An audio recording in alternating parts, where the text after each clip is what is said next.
ഈ ഐറ്റം ഉണ്ടാക്കാനായി നമുക്ക് വേണ്ട ഐറ്റംസ് ആദ്യം ഒന്ന് പ്രിപ്പയർ ചെയ്ത് വെക്കാം കേട്ടോ.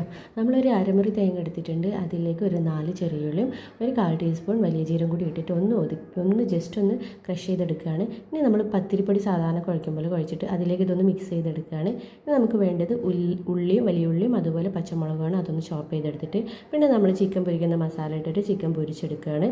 ഇനി നമ്മൾ ഈ ഒരു ഉള്ളി വഴറ്റിയെടുത്തിട്ട് അതിലേക്ക് നമ്മൾ സാൾട്ട് ഇട്ടിട്ട് ഒന്ന് വഴറ്റിയെടുക്കുന്നുണ്ട്. പിന്നെ 1/4 ടീസ്പൂൺ മഞ്ഞൾപ്പൊടി ചേർക്കുന്നുണ്ട്.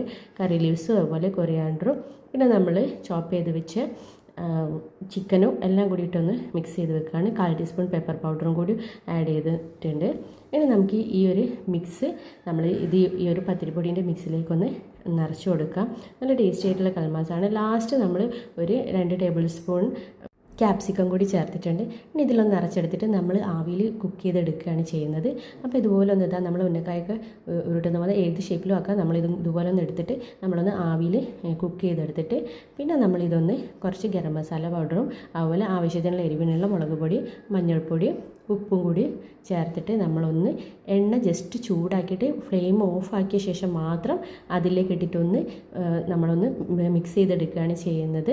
അപ്പോൾ ഇത് നല്ല ടേസ്റ്റി ആയിട്ടുള്ളൊരു സ്നാക്കാണ്, നല്ല സ്പൈസിയുമാണ്. അപ്പോൾ എല്ലാവരും ഒന്ന് ട്രൈ ചെയ്ത് നോക്കുക. ഇഷ്ടപ്പെട്ടാൽ ലൈക്ക്, സബ്സ്ക്രൈബ്, ഷെയറും ചെയ്യാൻ മറക്കരുത്.